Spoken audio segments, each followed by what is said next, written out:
بتائیے گا، کل بھی ایک فیصلہ آیا اور آج ایک دوبارہ فیصلہ آ گیا، 2 دن میں 2 فیصلے، کیا کہتے ہیں؟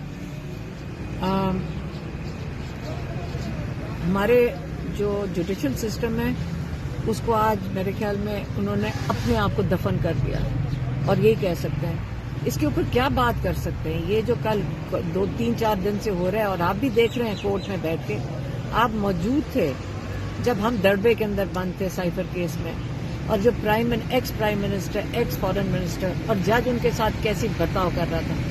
تو اس لیے اس کے اوپر کچھ کہنے کے لیے نہیں ہے۔ میں ابھی کسی کو یہی کہا کہ پہلے تو لائرز ہمیں جواب دیں کہ جب یہ انہی میں سے اٹھ کے یہ ججز بنائے گئے ہیں تو انہوں نے کیوں نہیں دیکھا کہ ہمیں انصاف ٹھیک ملنا چاہیے کہ نہیں پاکستانیوں کو۔ یہ جو آج عمران خان جیل میں بیٹھے، انہوں نے ایکسپوز کر دیا پورا سسٹم جو رہ گیا تھا نا کسر۔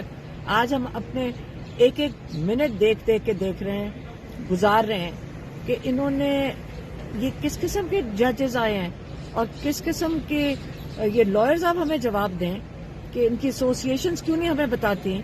کیا ہم نے سمجھا تھا کہ آپ کی جو ایسوسیشنز ہیں اور جو بار کاؤنسلز ہیں یہ نظر رکھتی ہیں ان چیزوں کے اوپر؟ وہ کدھر ہیں؟ بول کیوں نہیں رہا کوئی لائرز ایسوسیشن، کوئی بار کاؤنسلز، کوئی نہیں بول رہا ہے۔ اپنے الیکشنز کے لیے ماشاءاللہ اتنی محنت کرتے ہیں، کاش ہمارے یہ جو جسٹس سسٹم ہے اس کے لیے بھی اتنی محنت کر دیتے ہیں۔ الیکشن سے پہلے 2 بڑے فیصلے، الیکشن پہ پارٹی پہ فرق پڑے گا؟ میرے خیال میں اور ہمیں جوش سے نکلنا چاہیے 8 تاریخ کو، بہت منظم طریقے سے اپنا ووٹ۔ اب ہمارا اس کی لوگ کہہ رہے ہیں جی کوئی پیسے دے کر لوگ ووٹ ڈال دیں گے۔ میں کہہ رہی ہوں لوگ اپنے لیے نکلیں گے۔ ایک ووٹ کی قیمت کوئی پیسہ نہیں پورا کر سکتا۔ یہ ہماری اتنی بڑی اب ذمہ داری ہے، اگر اس نظام سے ہم نے بچنا ہے تو ہمیں ووٹ ڈالنا پڑے گا۔ میں کہتی ہوں کسی کو بھی ووٹ ڈال دیں، لیکن ووٹ اپنا ضرور اچھا، ڈالیں۔ جو ساری صورتحال ہے، ساری صورتحال میں واحد ایک سیاسی جماعت ہے، جماعت اسلامی، جس نے سارے معاملے کی مذمت کی ہے کہ بانی پی ٹی آئی کے ساتھ ایسا نہیں ہونا چاہیے تھا جیسا موجودہ صورتحال کے اندر ہو رہا ہے۔ اب تو پاکستان پیپلز پارٹی بھی یہ کہہ رہی ہے کہ ہم بھی نون لیگ کو منع کرتے تھے کہ ان کے خلاف انتقامی کارروائیاں نہ کریں۔ اب تو چیز ساری کھل کر سامنے آ گئی ہے، عدالتیں آپ کی درخواستیں سننے کے لیے تیار نہیں ہیں۔ کس پلیٹ فارم پر جائیں گے، کہاں آپ اپنی پٹیشن لے کر جائیں گے؟ یہ جو پارٹیاں بول رہی ہیں نا، ان کے لیے بھی بہت دیر ہو گئی، بہت دیر ہو گئی۔ یہ وہ لوگ ہیں جنہوں نے لوگوں کے لیے تو نہیں بولے، اب اپنے جان بچانے کے لیے بول رہے ہیں۔ اب یہ وہ باتیں کر رہے ہیں جن کو پتہ ہے کہ اس وقت لوگوں کا کیا موڈ ہے، لوگوں کو ان لوگوں پہ غصہ ہے، انہوں پہ اعتماد اٹھ چکا ہے۔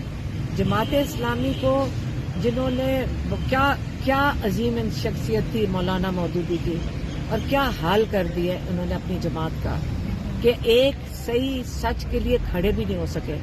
اگر یہ سچ کے لیے کھڑے ہو جاتے، انصاف کے لیے، آج میرے خیال میں ان سب کو شرمندہ ہونا چاہیے کہ جب اپنی ذاتوں کے لیے، اپنے پیسوں کے لیے، اپنی سیٹوں کے لیے، اپنے مفاد کے لیے یہ لگے رہے، انہوں نے انصاف کے لیے نہیں کھڑے ہوئے۔ آج دیکھ لیں عمران خان کا صرف جیل بیٹھنا ہی ان سب کی شرمندگی کا باعث، اب اتنے شرمندہ ہوں گے کہ بولنے کے قابل نہیں رہیں گے۔ عدالت نے فیصلہ سنا دیا ہے، تو کیا بشرا بی بی جو ہے وہ رضاکارانہ طور پر اب گرفتاری دینے جا رہی ہیں؟ میرے خیال میں ہم تو یہاں باہر آ گئے ہیں جیل میں، اور وہ بھی آ رہی تھیں جیل، تو اس سے ہم انتظار کر رہے ہیں۔ آپ کو پتہ ہے یہاں فون تو ملتے نہیں ہیں، تو ہمیں ابھی اندازہ نہیں ہے کہ وہ کہاں ہیں، خود آئیں گی۔ میرا تو خیال ہے کہ وہ خود ہی آ جائیں گے اگر ان کو پیغام مل جاتا ہے، کیونکہ تو وہ ویسے ہی آ رہی تھی جیل۔ ہم تو صبح، آپ کو پتہ ہے ہم تو عدالت میں آ رہے تھے، تو ابھی ہمیں نہیں پتا کیونکہ ہمارے فون کا ابھی ایکسیس۔ ایک دفعہ بھی خان صاحب کی طبیعت خراب نہیں ہوئی؟ اس سے پہلے ہم نے دیکھا سیاسی لیڈر جب بھی یہاں پر آتے، سیاسی قیدی جب بھی وہ بنے ہیں، کوئی دل کے عارضے میں مبتلا ہو جاتا تھا تو کسی کے جو ہے وہ سانس کا مسئلہ ہو جاتا، لیکن ہم نے دیکھا خان صاحب ابھی تک انہوں نے یہ شکایت نہیں کی کہ میری طبیعت ناساز ہے، اور ایسا ٹیسٹ ڈاکٹر نے لکھ کر دے دیا جو صرف امریکہ سے ہو سکتے ہیں، تو ایسی کوئی ابھی تک سامنے چیز نہیں آئی۔ وہ خان صاحب کیوں کریں گے؟ ایک انسان عزت دار آدمی وہ جھوٹ بول کے ان چیزوں کے اوپر کرے گا؟ ابھی اپنے آپ کو اتنی چھوٹی چیزوں کے لیے گرا لے گا، اپنے آپ کو جیل سے نکالنے کے لیے؟ وہ ایسی چیز آج تک انہوں نے کی، جو کہتے ہیں وہ کہہ دیتے ہیں۔ آپ جیل میں، آپ اگر کل آپ تھے، یہ تھے وہاں پہ، تو وہاں پہ اگر آپ دیکھتے تو وہ جب وہ اتنے بےچارے روز آ کے کورٹ میں پورا دن، آپ کو پتہ ہم سارے بیٹھتے ہیں، ہم سب نے حاضریاں لگائی ہیں۔